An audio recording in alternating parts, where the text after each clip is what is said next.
Well, Heidi ho, my peeps. My next video, which is this video, was going to be another Dollar Tree dinner, Dollar Tree meal video. However, I've been watching a guy here on YouTube, Kevin Lee Jacobs. I'm addicted to this guy's videos, and I'm not exactly sure why. It's a lifestyle channel. This lovely man and his partner live in some beautiful spot, probably in the South. They have a lovely Victorian home that they've been renovating and decorating for the past, I don't know how many years. And each week he does a video. Well, I don't know if they're weekly, but each of his videos has two components to it. The first one is doing something in the house, refinishing doors, vacuuming the stairs, arranging flowers, taking a walk in the garden, cleaning the pantry, whatever, some little homey little domestic task. And it also has a cooking component. So it might be something like, let's vacuum the stairs and make a romantic Valentine's Day dinner, something like that. His earlier videos were primarily just cooking videos, but everything I've seen going back maybe a couple of years has had this two issue component to it, a cleaning and cooking at the same time.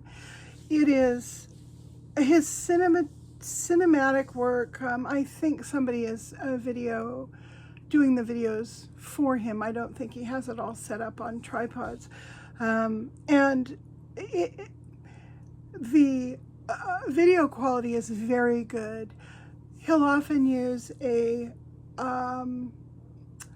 musical background that's very low and inoffensive and enhances whatever he's doing. And he has this lovely voice and happy looking face, and he's extremely calming. So I've just been binge watching this guy for the past week or two.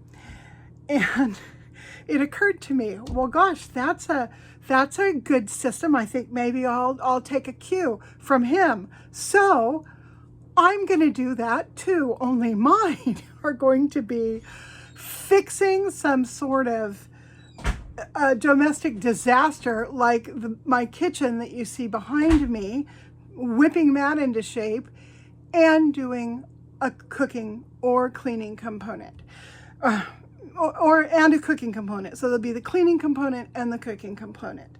Eventually, I'll get down to where I can show you one little thing, like reorganizing the pantry or cleaning out the refrigerator or something like that. But right now it's going to be, we got to rent the crane and the bulldozer because we got to come in here and de-hoard the kitchen. So everybody stand back or someone's going to lose an eye. That's what it's going to be at first. So hopefully I will follow through with this promise to you. I've made plenty of promises about videos and video styles I was going to work on and not completed the task. So we'll see what happens here. Anyhow, so as my title suggests, today I'm going to show you how I make mozzarella cheese from food bank milk. Now, my husband and I are both on Social Security. We have no other income to speak of. And that puts us well below the income line of qualifying for stuff like some extra help with our power bills, food bank food. Now, they don't sign you up for food bank food based on how much money you make. Anyone can come and get food bank food, regardless of how wealthy or poor you are. And so we've started doing that on a twice monthly basis. We found a lot of the stuff that we get from the food bank are items that we're not going to use. For example, there's lots of pasta, dried beans, canned food, processed snacks, processed foods like macaroni and cheese in a box, or processed cheese, the quintessential government cheese, which I haven't seen since my kids were little. So that's been interesting to reacquaint myself with a big old box of government cheese. They also have wonderful things that we can use. For example, bags of almonds, walnuts, and fresh fruits and vegetables. And it makes my heart sing to get a 25-pound case of Brussels sprouts. Now, we don't eat 25 pounds of Brussels sprouts, probably in 3 years. However, we have friends that do need extra food that for one reason or another cannot get out to the food bank. So now what we do is we sort through everything and we give the food away to different folks that need it. So that has felt like a labor of love and also a real blessing to our own, food source.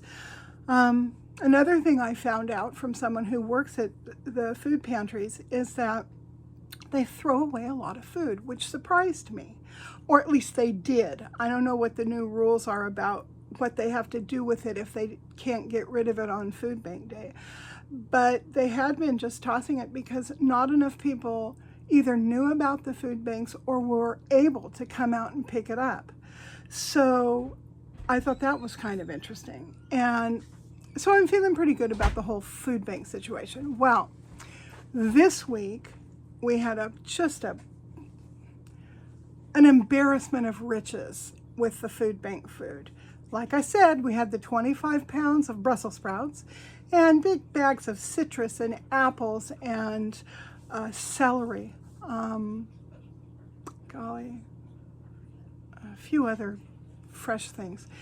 And so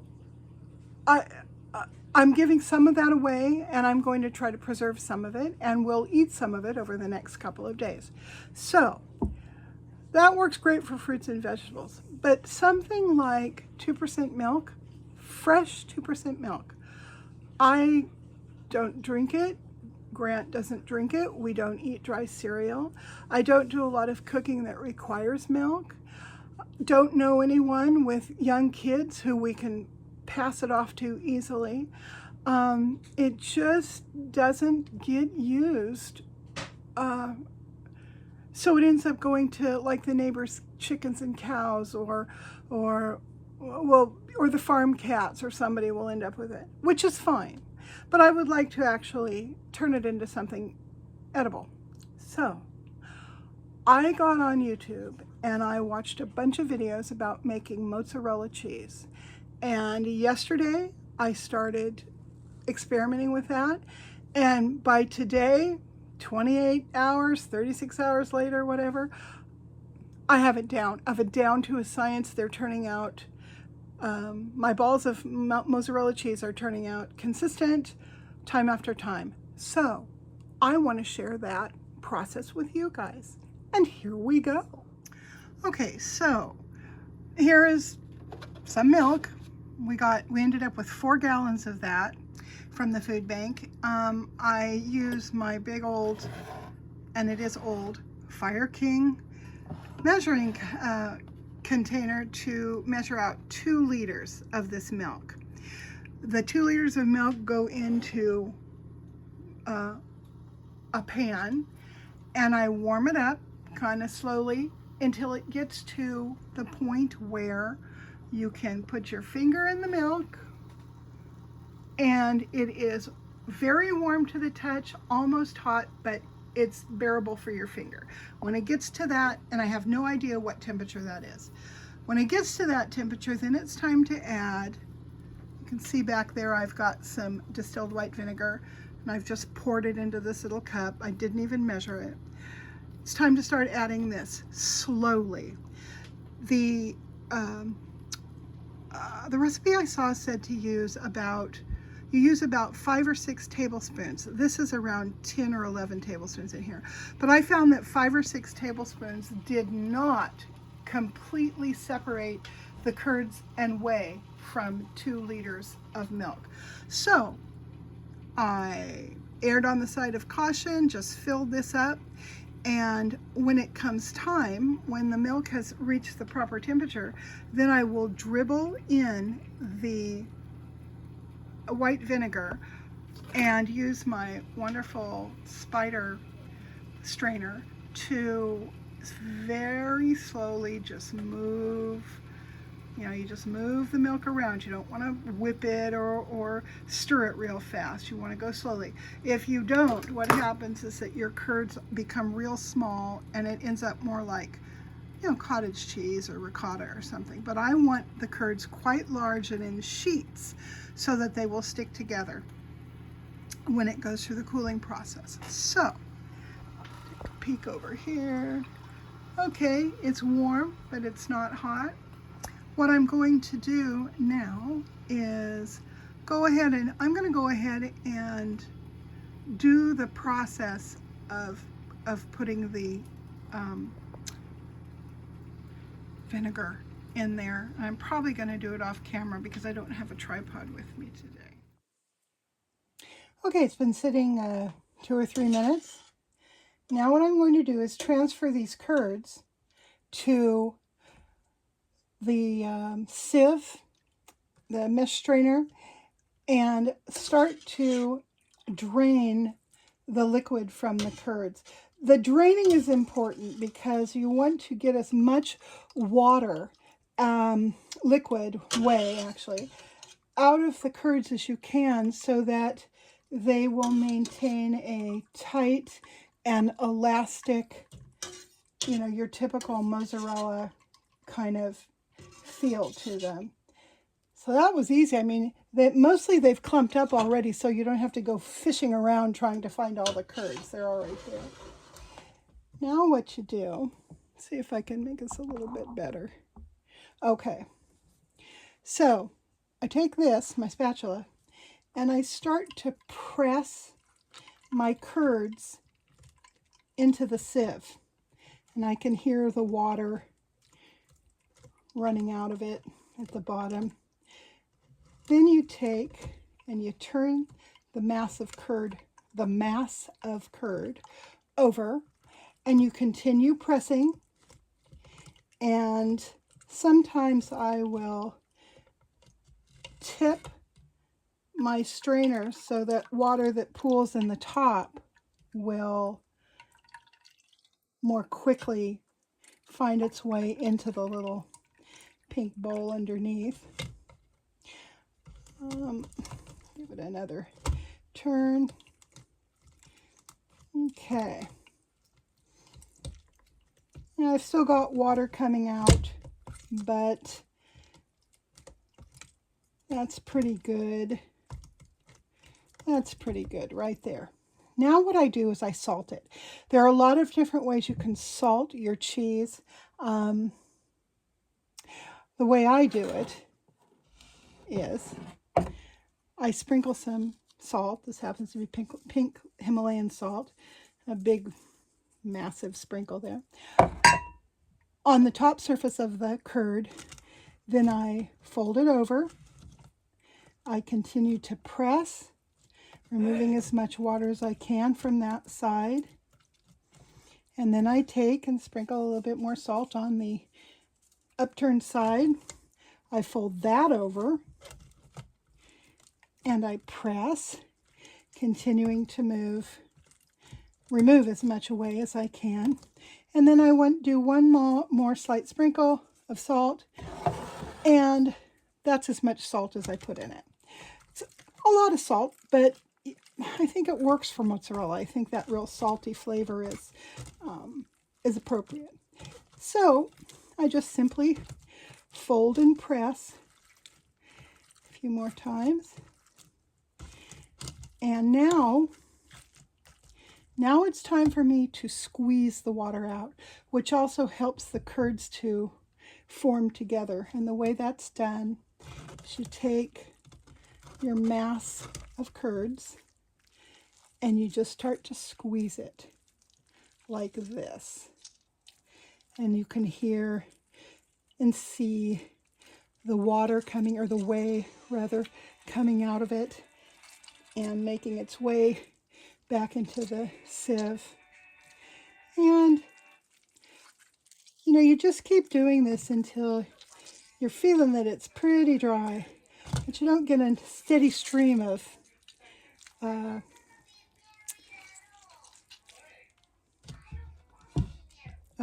whey coming out. And you're sort of turning it inward a little bit at the base, which moves the curds up to the top a little bit. And so this goes on just for about this amount of time. I could continue squeezing it, but instead what I do is I get this cloth. Now, notice I'm not using cheesecloth. I'm just using regular old baking cloth here. Put it in the center of the baking cloth, and now I squeeze it some more to try to remove as much whey as I can. And that's feeling pretty good. So let's take a look and see what it looks like. Let's see here. Okay. All right. Okay, so this is feeling pretty good, pretty dry. Now I'm going to wrap this in cellophane and put it in the, or shrink wrap, or whatever you call that stuff these days, and stick it in the refrigerator for at least 2 hours. All right, so I've got my mozzarella wrapped up in some, what do you call this stuff? Cling wrap, I guess. And you want to twist it like so. Actually, boy, it helps if you get you have to make sure it's all covered, or else it starts to squeeze out the bottom, but I got this covered pretty well. And I just twist it up into a nice tight cheese ball. And now this is going to go into my refrigerator for a couple hours. Okay, so here it goes to join its brethren here in this refrigerator box. I'm going to give you a quick peek at my extremely dirty refrigerator. See, I told you, this is so much, I am so much the anti-Kevin Lee Jacobs. Same thing, only the other side of the equation. What I want to show you though are these plastic containers that I got on Amazon. Oh my gosh, you'd think they would just take up space and you would end up hating them, but no, they really make life easier. So even though you're looking at an extremely messy fridge that has a bunch of crumbs and food down at the bottom of it, at least I know where stuff is now, so it makes things much, much easier. Although I should probably take you on a fridge cleaning journey. Okay, so it's 9:30 or so at night.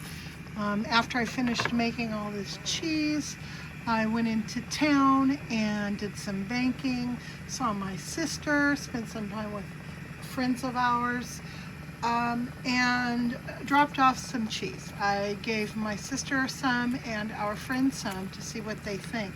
But I wanted to show you what it's like now that it's done. I'm going to cut into it here, and it's nice and firm, so it firmed up beautifully. And I'm going to show you. So this is the texture. It's a soft cheese, but it holds together beautifully. Now, as far as the taste, I've tasted it already, but I'm going to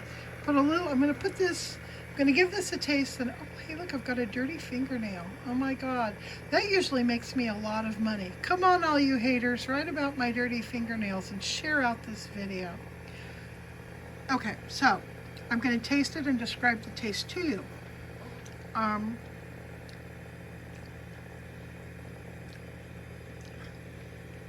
It tastes exactly like mozzarella is supposed to taste. I'm going to turn this around. Okay, so this tastes exactly the way it's supposed to taste. It tastes like mozzarella. has that very distinctive flavor. Now, as you saw, I put a pretty good amount of salt in each 1 pound ball of mozzarella. Probably about, I'd say, a teaspoon, maybe a little bit more. And like I showed you, I massaged it in real good. And it's enough. It's in fact, it's exactly the right amount of salty flavor as far as I'm concerned. So the deal with this mozzarella is it needs to be used up within the next 2 or 3, maybe 4 days on the outside. And any that doesn't get used really ought to be frozen. Now, freezing cheese is a crapshoot in a way. Sometimes it comes out just fine, especially if it's a low moisture content cheese. But if, like this mozzarella, it is a higher moisture content cheese, then it stands the chance of becoming very crumbly and sort of dry on the inside, because what happens is all of the liquid that's still in the cheese, that will freeze, and then when it thaws, it leaves a very different texture. So one way you can kind of get around this is if you slice your cheese up, let's say into 1/2-inch slices, and you pat it as dry as you possibly can on both sides. Then you wrap it up in some cling wrap, put that into a Ziploc bag, and put the individually wrapped slices in your freezer. And it's supposed to come through the freezing process much better if you do it that way. I am trying that. I mean, I don't know how it's going to turn out, but we'll see. I'm also going to just throw a ball of this right into the freezer. I'll leave it in the freezer for, you know, a few weeks, maybe a month. I'll pull it out. I'll defrost it over the course of a couple days in my refrigerator, and then slice it up and see how it does. But this cheese has me longing for summer and Calabrese salad. I can just smell the tomatoes and the basil and the balsamic vinegar. I can smell it in my mind. So this is the perfect cheese to use in a Calabrese salad. So on that happy note, you can say I didn't do any cleaning. Nope, didn't do any at all. Went to town instead. But I'm so glad I took care of this.